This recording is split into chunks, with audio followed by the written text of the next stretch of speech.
Ce portrait de Benoît Hamon a été réalisé quelques mois avant les élections présidentielles de 2017.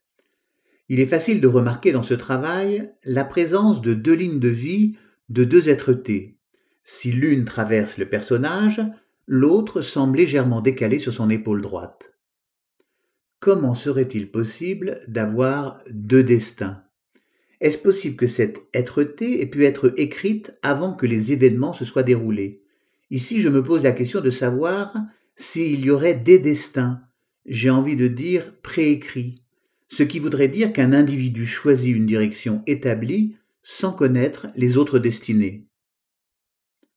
Cela pourrait être le jeu d'un créateur qui, en analysant le jour venu une âme, en lui expliquant de façon très pédagogique « Écoute, tu vois, ce jour-là, tu aurais pu prendre cette autre direction. » La pauvre âme aura vite fait de comprendre qu'elle ne connaissait pas la règle du jeu. Parlons maintenant un peu technique. Pendant plus de 15 ans, j'ai réalisé des illustrations pour les agences de communication.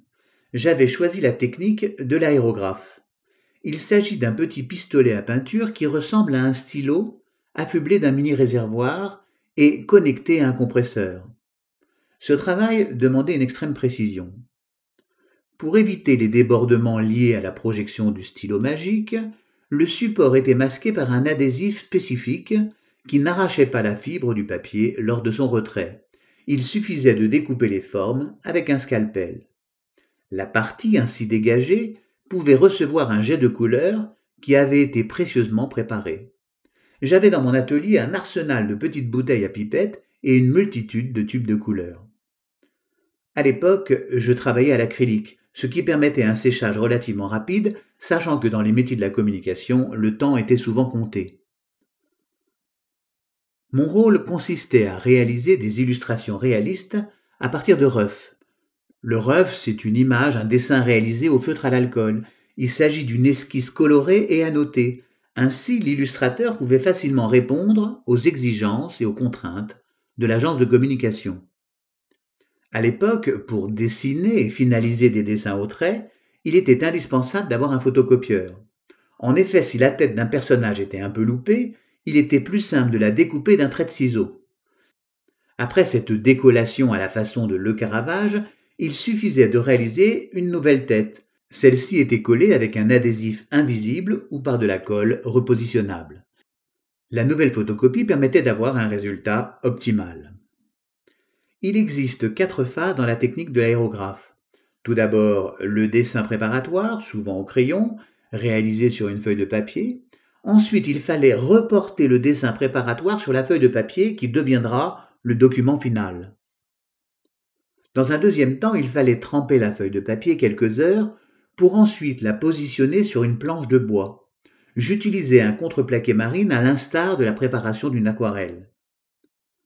La feuille de papier était maintenue par des bandes de craft gommées. Il s'agit de bandes de papier dont le verso est recouvert de gomme arabique qui se dissout à l'eau, un peu comme celle des timbres-poste. Après quelques heures, la feuille était parfaitement tendue. Si celle-ci recevait de la peinture, l'humidité commençait à gonfler et à déformer le papier en formant de véritables cloques. Après quelques instants, le papier finissait par reprendre une forme plane. On pourrait aujourd'hui, pour mieux se faire comprendre, parler de mémoire de forme. Après avoir disposé une feuille de masque vendue en rouleau large, il suffisait de découper la première forme. Après avoir effectué cette découpe, il suffisait de projeter, avec une certaine adresse dans la zone ainsi dégagée, la peinture ou l'encre. Le sèche-cheveux permettait de gagner un certain temps. Puis il fallait passer à une autre forme, à une autre découpe et à une autre application de la couleur. Si le résultat permettait d'avoir des représentations réalistes, le temps de réalisation était souvent long. Très vite, je me suis aperçu que le report sur la feuille de papier et la découpe prenaient un temps par trop important. Dans le début des années 90, c'était le tout début de l'informatique destinée aux graphistes. Il n'y avait pas de sortie professionnelle aux images photographiques. Seules les images vectorielles permettaient d'avoir un rendu professionnel. À l'époque, la mise au net, c'est-à-dire l'exécution d'un logotype par exemple, était réalisée à la main sur une feuille de papier millimétrée, un papier spécifique où le scalpel pouvait servir de gomme en grattant les quelques maladresses laissées par le stylo à pointe tubulaire. À cette époque, toutes les formes étaient de couleur noire. C'était le photograveur et l'imprimeur qui restituaient la couleur. Avec l'informatique, il est devenu possible de dessiner au trait des formes techniques. Le temps de réalisation d'un logotype pouvait être réduit d'un facteur 10. Bon, peut-être pas au début, car les logiciels ne possédaient pas les possibilités des dernières versions d'aujourd'hui. Le fait de pouvoir zoomer de façon excessive nous assurait un travail parfait. J'ai donc utilisé ces techniques pour éviter de reporter mon image préparatoire sur papier. En effet, grâce à quelques manipulations informatiques, mon photograveur me sortait un négatif de format 50 multiplié par 65 cm. J'avais la chance dans mon atelier de posséder un banc de reproduction. Ainsi, par procédé photographique, j'obtenais une feuille de papier photo baryté dont les traits étaient extrêmement fins et d'un gris très léger, juste suffisant pour guider la lame du scalpel. Il était nécessaire de découper l'adhésif sans attaquer le papier. Grâce à cette technique, j'ai gagné en rapidité et en qualité. Plus tard, j'ai imaginé réaliser mes découpes à l'aide d'un plotter. Un plotter, c'est un appareil qui découpe les feuilles de vinyle en suivant le tracé dessiné par un infographiste. Je n'ai pas continué dans cette direction pour la bonne et simple raison que les progrès techniques permettaient de réaliser des images de synthèse 3D. Féru d'informatique, j'ai fini par lâcher l'aérographe contre un clavier et une souris. De plus, le rendu de l'image de synthèse était très proche de ma production de l'époque. Revenons au portrait de Benoît Hamon.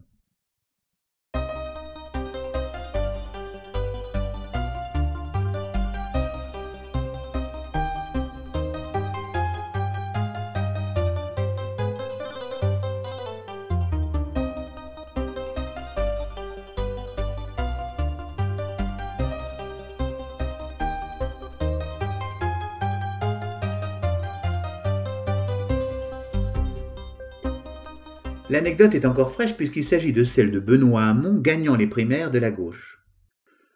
Au moment du tournage de ce vidéogramme, Emmanuel Macron vient d'être élu président de la République depuis environ 72 heures. J'espère vous retrouver dans d'autres vidéogrammes pour vous présenter d'autres personnages et d'autres anecdotes et m'attarder sur la partie art plastique, voire art graphique.